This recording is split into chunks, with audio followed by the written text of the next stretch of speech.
There's a small town in southern Brazil called Varginha. It has 130,000 people. And in January of 1996, something absolutely remarkable happened there. My friend is a documentarian. His name is James Fox, and he made a movie called Moment of Contact. And he's spoken to maybe 15 to 20 people, between people who have seen beings and people who have seen the craft.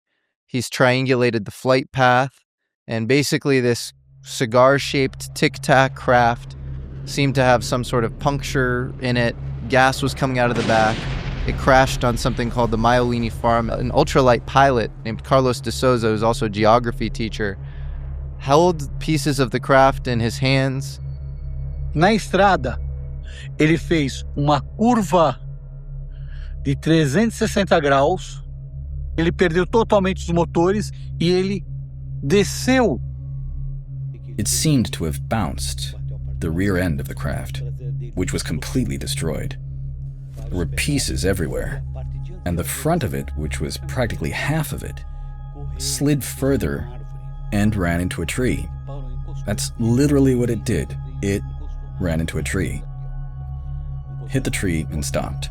Thinking he's looking at a blimp or some kind of experimental aircraft, Carlos's first thought is that there were people inside. So he rushed to the crash site to help, and that's where he realized this wasn't a normal crash. The very first thing that I observed, and that really caught my attention, was the smell. Because at that moment, what I was expecting was the smell of diesel fuel or kerosene or aircraft fuel. It's normally a very strong smell. And on the contrary, the smell that I felt at the crash site felt like ammonia. It was very strong. I don't know what was the fuel or the substance that was there, but it was a very strong smell, something different. And it began to burn my eyes.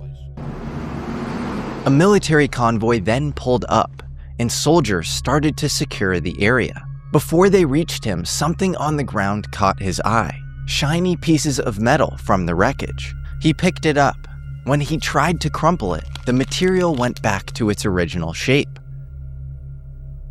And a soldier, huge, really strong, probably 2 meters tall, really strong, came running, shouting, "Get out of here! Get out of here!" And just at that time, I could see quite a few pieces of debris on the ground, and I picked them up, and it was kind of curved. And then I was surprised to see how light it was. You know, aluminum foil that you use to wrap up chicken to roast that you use normally in the kitchen? It was that kind of weight. It didn't weigh anything at all. And I thought, well, this is strange. All right. So I said, I'll keep it. And so I crunched it up. And so I made this kind of movement, to put it in my pocket. And what happened was this foil or this sheet regained its shape. Sounds a lot like the Roswell crash material. Foil-like, weightless, and impossible to deform. Carlos wanted to keep it, but things took a turn when he was ordered to leave at gunpoint. And then that soldier arrived, took his rifle, and started hitting me on the chest and saying, "Get out of here." And I started to question him, saying, "No. There are people there who are going to need help. I'm going to help them. I'm a pilot, man. I know what they're going through." He took a step back, raised his gun, cocked it, and pointed it at my head. Pointing at my head, right here, and said to me, "I'm not asking. I'm giving you an order. If you don't leave, I'm going to blow your brains out." And he was later apprehended by some men in dark suits. The beings then ran off. 3 women who seemed very honest to me saw the beings. It was a red eyes, brown with skin color. And it seems like one of the beings was also apprehended by the military, by a guy named Marcos Secrecy, who was a soldier, and that he died due to a puncture wound from the being. And even Armando Fortunato, who did the autopsy, basically saw it was a bacterial that he had never seen before.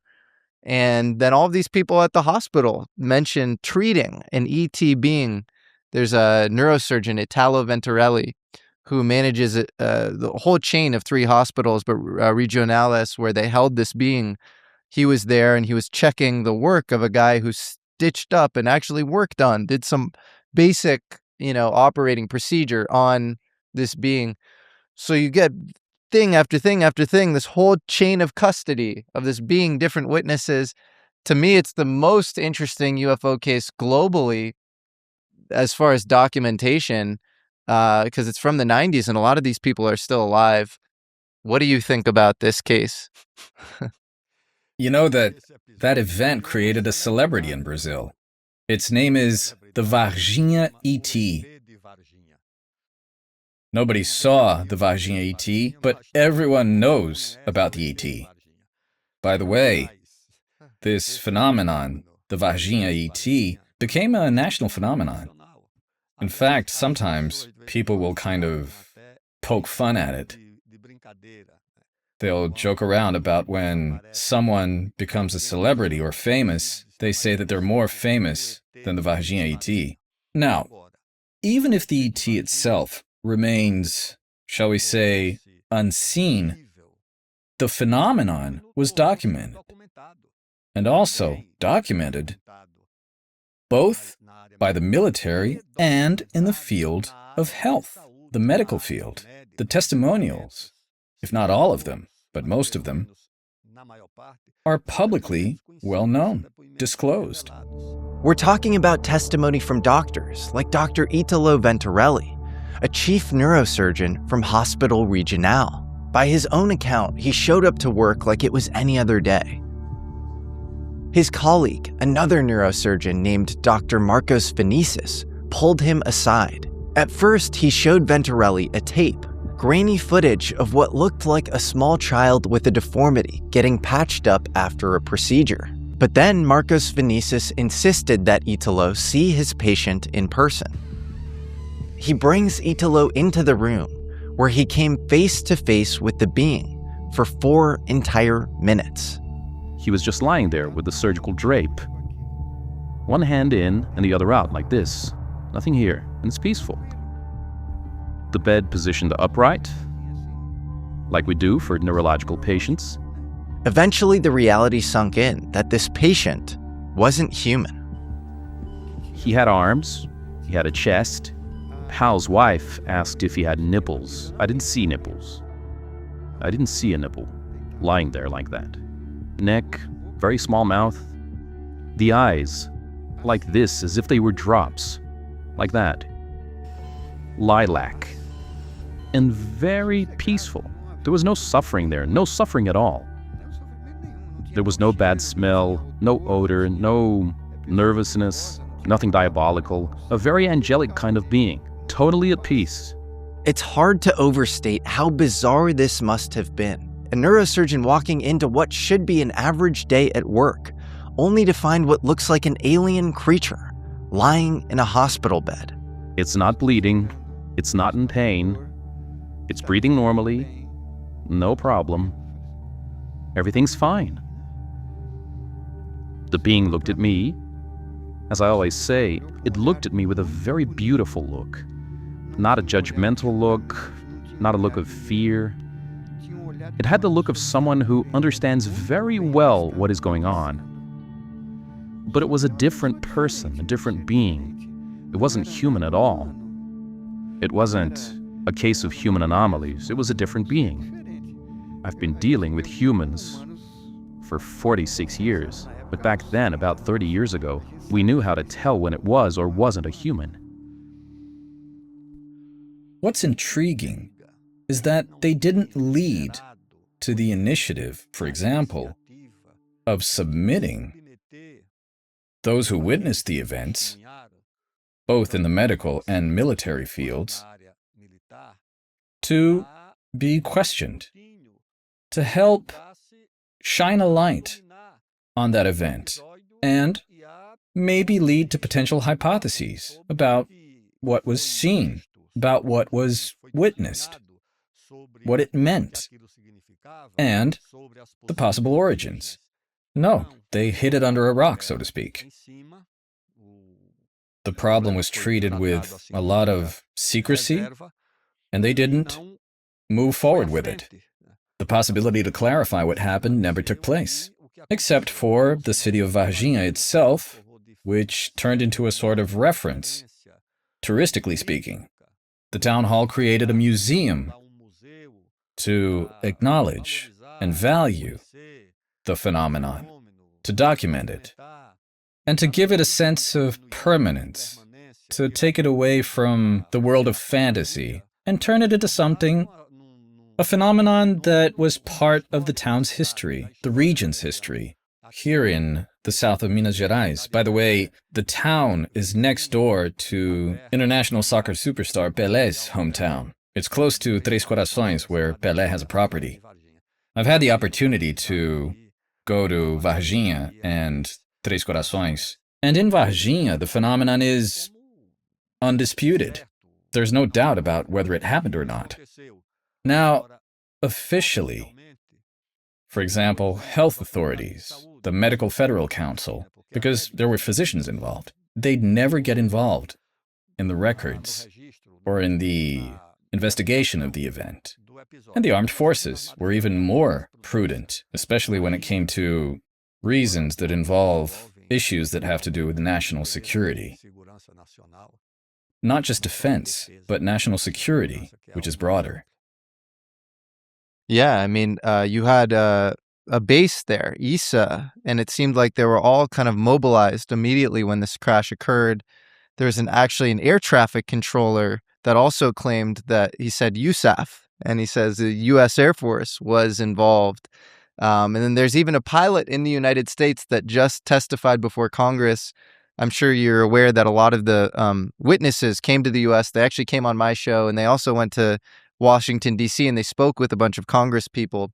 And you have a U.S. pilot now saying on record that basically there were missions that were now scrubbed from the record going on between, CIA, Air Force, and Varginha around that time in 1996. My name is Fred Clausen. I'm a retired U.S. Air Force bird colonel and fighter pilot. In order to secure a cargo plane, a specific protocol must be adhered to. The tasking would be sent to Air Mobility Command at Scott Air Force Base, Illinois, who has command authority over all U.S. Air Force cargo aircraft and refueling tankers. The paper trail has begun. So do you think that the U.S. is involved in a lot of these sort of UFO events and crashes in Brazil? The United States are involved in everything all over the world. The question should be, what isn't the U.S. involved in? It's obvious that events of that nature would immediately pique the interest of the United States. Because let's just work on the basis of the hypothesis that an unidentified object was in the reach of a government. That unidentified object would raise interest across many different ways. Because first, the object, what was it built from? What kind of material? You see, what was the technology that allowed that object to move at such a speed? What were the alloys that were used to build that material? What were the communication instruments? Or what was the fuel that was used in order to make that object move? All of that involves the interests of defense, of science, and obviously, the U.S. would definitely be concerned that such an object didn't fall in the wrong hands. So either we manage to find the object, or the Russians will, the Soviets will. So it's a matter of national security, of national defense, and also of science.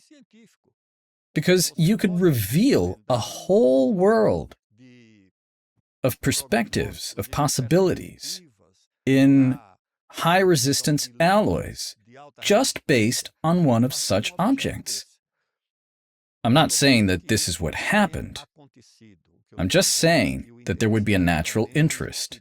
That interest wouldn't stop at metal. If you're truly trying to understand the craft's technology, you're also going to be interested in the craft's occupants. And in Brazil, there's a whole parallel story about that, with rumors that the Varginha creature was eventually transferred to US custody. The story was he was taken, carried to Campinas, to a very famous pathologist, a friend of Dr. Armando's, Palhares, and that they then took it to Area 51. I don't know. That's what they say, right? There's a unit, an army battalion, in the town of Três Corações, because the army there holds the oldest school in Brazil for the formation of sergeants. There's another sergeant school for the Air Force, but that one's in Guaratinguetá in the state of São Paulo.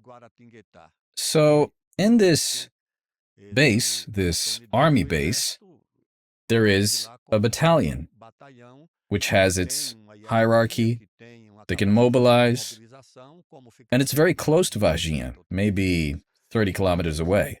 So obviously, the unit, or at least part of that unit, went to provide support to an operation that involved the presence and the existence of these phenomena. So I've no doubt that there's an interest from the US. But whether that did take place and how, that is still shrouded in some mystery. And there is indeed close contact between the two defense departments, especially when that phenomenon took place. I mean, both Brazil's defense department and that of the US. I have no doubt about that, because we have a history of cooperation when it comes to defense that dates back to the Second World War.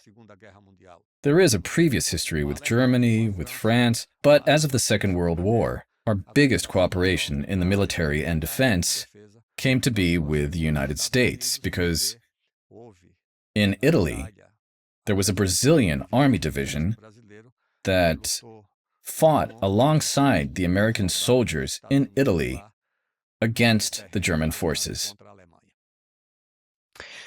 You were defense minister under Dilma Rousseff in 2015, 2016. Did you look into UFOs in that official capacity at all? No, we had other concerns. Inside of the Ministry of Defense, we have a classified area that is only shared by the minister or some experts, but it's more geared toward the area of intelligence, because we have military intelligence, which pertains to the High Command of the Army, which has an extensive history. We have naval intelligence as well. I believe it works similarly in the US, and we have Air Force intelligence also. And we concentrate information in the intelligence department of the Ministry of Defense. And as with any other institution, we have classified data and information that cannot be made available. There is the concern regarding cybernetic threats, because there's the possibility of attacks on the institutions by hackers, by people who want to eavesdrop and collect information, or simply eavesdrop, snoop, and release sensitive information. So this is probably the area where the classified information is concentrated. And in Air Force Command, which is the institution that kept a closer eye and received reports with more frequency, because they were conveyed both from military pilots and also civil aviation pilots that many times made the reports to control towers that are also supervised and controlled by the Air Force Command. So the information, therefore, is concentrated in this area. Same goes for the Army, because they also participated in some of these operations. So the reports come from army officers. However, the discussion in society with regard to this agenda has decreased in importance in recent years. I'm not sure if it's only in Brazil, but at least in Brazil. We see that the discussion and the information regarding these phenomena has migrated to the civil sphere much more, rather than remaining only in the military sphere. You said that fundamentally you do think something happened in Varginha in 1996. When you hear the testimony of Italo Venturelli, he's this neurosurgeon, he manages a few hospitals, seems like a very competent guy who's never made a penny off of his testimony. And he says he sat face to face with what he describes as an extraterrestrial being for 4 minutes. Do you believe him? Of course I believe him. Why wouldn't I? Believing that a phenomenon like this exists. Of course.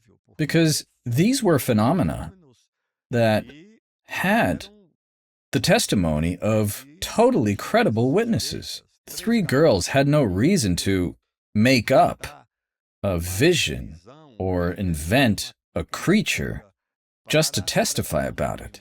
They couldn't, and they had no reason to make it up between themselves.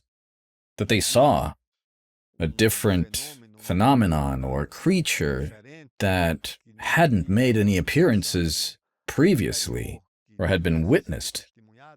Same goes for the doctor and the military officers. They had no reason to make it up.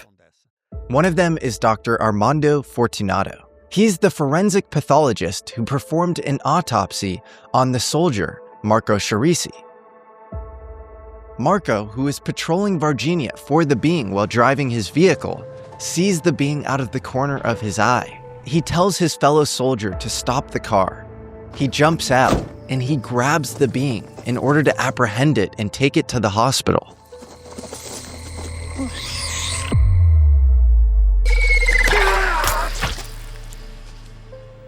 The infection he had is extremely rare, not impossible, but its virulence and severity caught Dr. Giannini's attention. A scratch or some sort of contact with an extraterrestrial shouldn't be ruled out. That infection quickly turned lethal.